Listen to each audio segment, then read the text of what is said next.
Kini tibalah hari pertandingan Haisan. Forge menyambut meriah jutaan penonton dan para bangsawan yang sudah mempertaruhkan harta mereka. Pertandingan yang menjadi hal baru ini membuat semua orang berbondong-bondong datang untuk menyaksikannya. Keamanan kerajaan yang diperketat juga membuat Ed dan kawan-kawan kesulitan untuk menyelinap masuk. Buruknya lagi, portal dari lukisan yang menjadi satu-satunya jalan masuk mereka tidak sengaja terjatuh dan tertutup oleh lantai beton. Alhasil, karena tidak ada pilihan lain, Ed dan Holga memanfaatkan sihir Simon deh guna mengalihkan perhatian para penjaga untuk masuk ke dalam istana menuju ruang harta. Sementara Dorik akan berusaha mengikis beton tersebut untuk membuat celah sebesar cacing agar ia bisa mengubah wujud dan masuk ke dalamnya. Setibanya di dalam istana, Ed membagi tugas. Holga diminta menahan para penjaga yang datang. Simon pergi ke ruang harta, sementara Ed akan menjemput Kira untuk membawanya kabur. Akan tetapi saat Ed bertemu dengan Kira, ia justru dihadapkan dengan Sofina yang sedang mengubah wujudnya menjadi Kira dan menangkap basah Ed. Begitupun dengan Holga dan Simon. Saat Simon berhasil mengendalikan helm ajaib dan masuk ke ruang harta, nyatanya ini semua cuma jebakan yang sengaja dibuat oleh Sofina untuk memancing kedatangan mereka semua. Dorik yang kini sudah berada di ruang harta sesungguhnya baru mengetahui kalau Forge berencana mencuri semua harta taruhan untuk dirinya sendiri dan pergi meninggalkan kerajaan. Laga Dorik pun harus berakhir tertangkap oleh seorang penjaga yang sedang patroli. Ed yang tidak akan menyerah begitu saja tiba-tiba memiliki ide gokil nih cuy. Dia mengajukan dirinya bersama Holga, Simon juga Dorik untuk berpartisipasi menjadi tim mengikuti pertandingan Haisan. Forge dan Sofina yang berpikir kalau nasib mereka tidak akan selamat dari pertandingan tersebut pun mengiyakan kemauan Ed dan langsung menaruhnya di garis start. Dalam pertandingan Haisan, Sofina sudah memasangkan sebuah gelang segel ke semua peserta termasuk pada Dorik dan Simon agar mereka tidak bisa menggunakan sihir apapun. Jadi mau gak mau mereka harus berupaya sekuat fisik untuk melewati labirin yang terus bergerak, menghindari berbagai jebakan, serta hewan buas yang mengejar.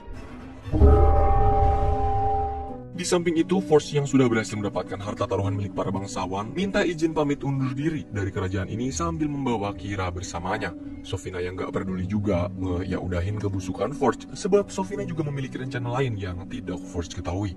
Di dalam labirin, saat Dorik dan Holga hampir terjebak di dalam lilin panas, tanpa sengaja gelang di tangan Dorik berhasil terlepas.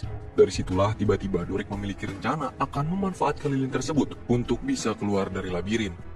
Pertama-tama, Dorik meminta teman-teman untuk bersiap melompat ke dalam lilin saat labirin menariknya ke bawah. Dengan memanfaatkan perubahan wujudnya sepersekian detik, Dorik berhasil keluar dan segera menyelamatkan mereka semua dari sana. Setelah berhasil selamat, Dorik mengantar mereka menuju ke perahu milik Forge yang sedang mengangkat harta taruhan. Tidak lama setelah itu, Forge bersama Kira datang.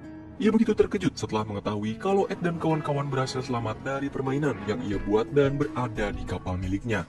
Dengan tablet kebangkitan yang ada di tangannya, Ed akhirnya berhasil meyakinkan Kira kalau semua perkataan Forge selama ini adalah bohong. Dia hanya ingin memiliki Kira dan memisahkannya dari Ed.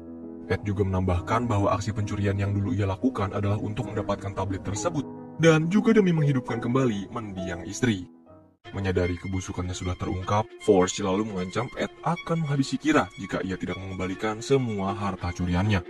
Beruntung, Holga berhasil menyelamatkan Kira dan kabur menggunakan kapalnya. Keberhasilan Ed mendapatkan Kira dan tablet kebangkitan bukanlah akhir dari segalanya. Secara tiba-tiba mereka menyadari bahwa adanya pertandingan Haisan adalah rencana Sofina yang ingin menjadikan semua penonton sebagai zombie. Ed dan kawan-kawan pun memutuskan untuk kembali ke tempat pertandingan dan memancing semua penonton keluar dari sana menggunakan harta taruhan yang sudah Simon hubungkan ke balon udara. Menyadari rencananya digagalkan oleh kelompok Ed, Sofina yang belum menyelesaikan ritualnya lebih dulu memutuskan untuk menghabisi mereka menggunakan kekuatan sihirnya.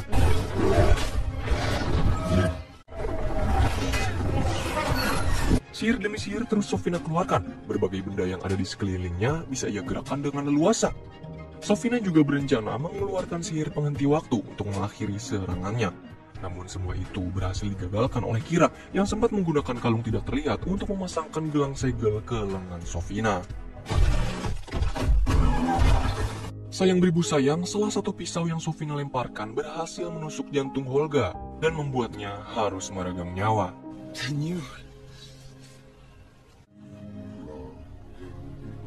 Setiap kenangan yang Ed dan Holga lewati bersama saat membesarkan Kira merupakan memori terindah yang menjadi kenangan akhir paling membahagiakan dalam hidupnya.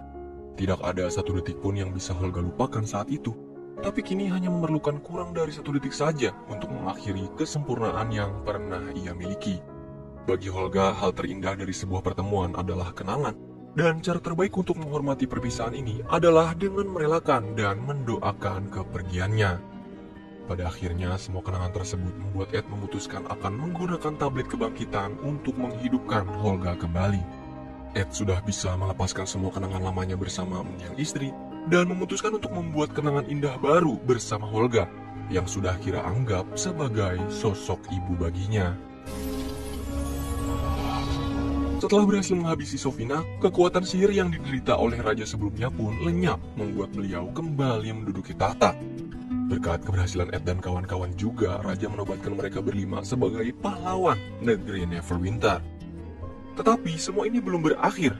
Meski Shanks berhasil mendapat dan memenjarakan Forge, Guru Sofina bersama Zastam, yang merupakan pemimpin dari semua penyihir merah, masih berkeliaran. Dan mungkin saja ia akan menyerang Ed dan kawan-kawan di kemudian hari.